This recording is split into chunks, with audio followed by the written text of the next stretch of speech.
News টুডেতে আপনাদেরকে স্বাগত। আমি রিক, দেখে নিচ্ছি এই মুহূর্তের বিশেষ কিছু খবর।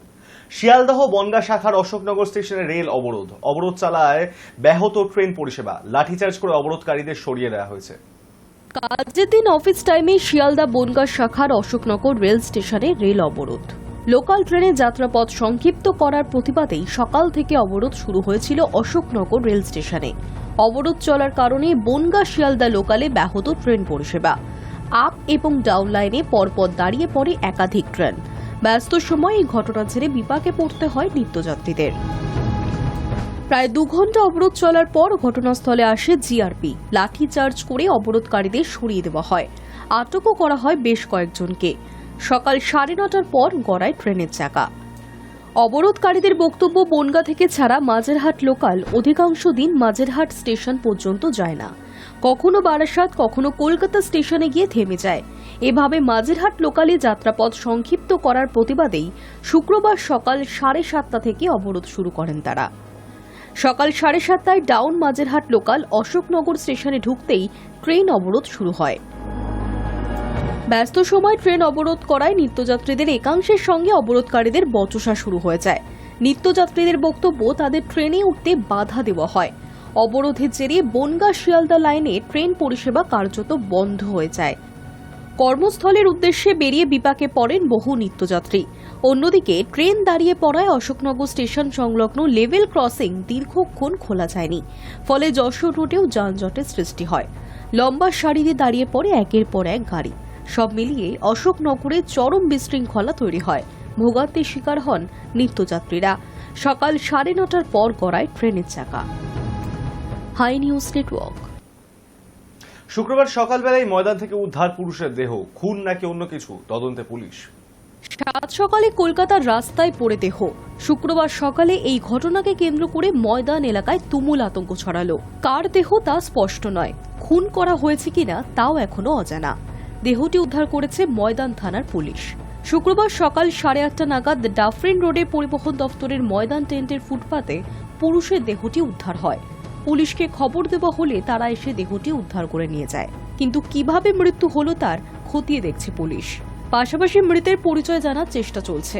প্রাথমিকভাবে মনে করা হচ্ছে দেহটি কোনো 50 বছর বয়সী ভবঘুরের। প্রসঙ্গত, মে মাসে কলকাতার ব্রিগেড প্যারেড গ্রাউন্ডের পাশে এক মহিলার অর্ধদগ্ধ দেহ উদ্ধার হয়েছিল। ময়দান থানার পুলিশ সূত্রে খবর, ওই মহিলার দেহে পচন ধরে গিয়েছিল, কিছু অংশ পুড়েও গিয়েছিল। দিন দুয়েক আগেই ওই মহিলার মৃত্যু হয়েছিল। লাশ ফেলে যাওয়া হয়েছিল ময়দানে। ফের সেই ময়দান পরিবহন দফতরের টেন্টের ফুটপাথে দেহ উদ্ধারের ঘটনায় চাঞ্চল্য ছড়ালো। Hi News Network. আফ্রিকার বাওবাব গাছ, যে গাছের ফল থেকে পাতা, বীজ এবং কাণ্ড ব্যবহার করা যায়, সেই গাছই কি নিশ্চিহ্ন হতে বসেছে? বিভূতিভূষণ বন্দ্যোপাধ্যায়ের কালজয়ী উপন্যাস চাঁদের পাহাড় পড়েননি এমন বইপ্রেমী খুঁজে পাওয়া দুষ্কর, যার ছত্রে ছত্রে রয়েছে আফ্রিকার বর্ণনা। সেখানে কাহিনীর নায়ক শঙ্কর প্রকাণ্ড বাওবাব গাছ দেখে রীতিমতো মুগ্ধ হয়েছিলেন। তার অভিব্যক্তিতে ফুটে উঠেছিল বিস্ময়।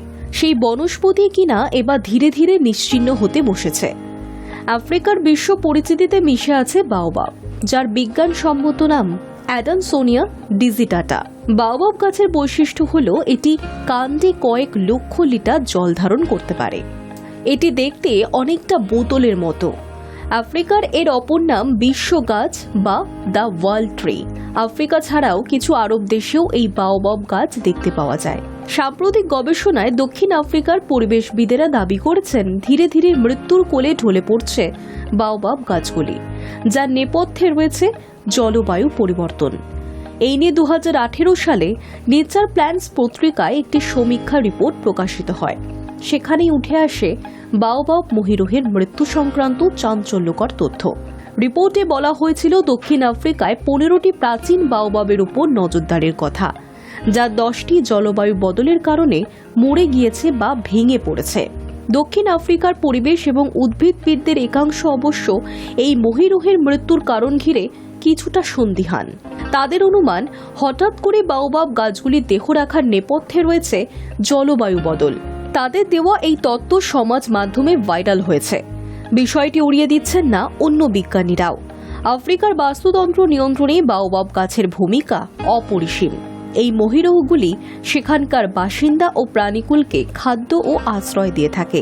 জলবায়ু বদলের কুপ্রভাব ঠেকাতে বাওবাবের গুরুত্ব অনস্বীকার্য।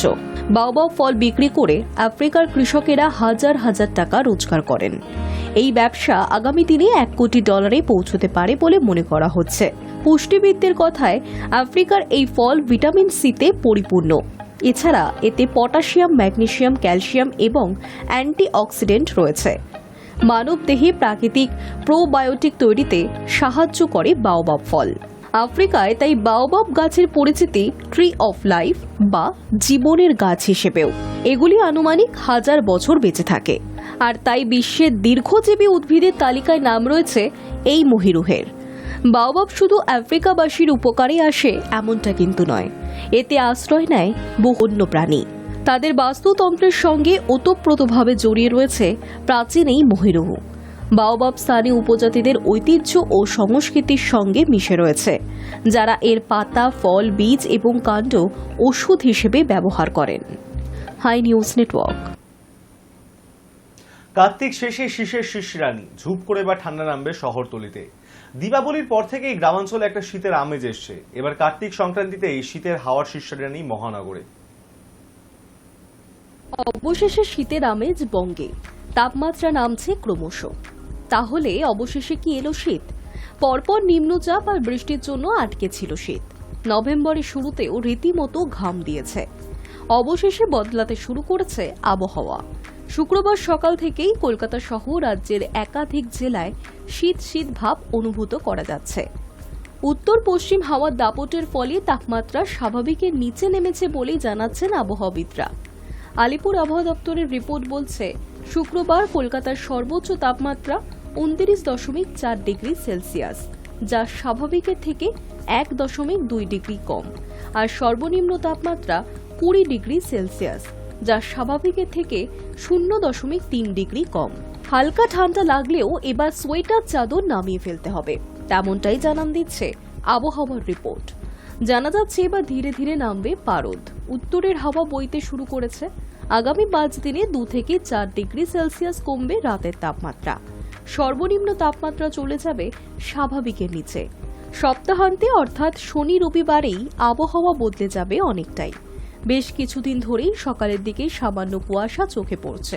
ঘন কুয়াশায় ঢাকবে মালদা, উত্তর ও দক্ষিণ দিনাজপুরের কিছু এলাকা।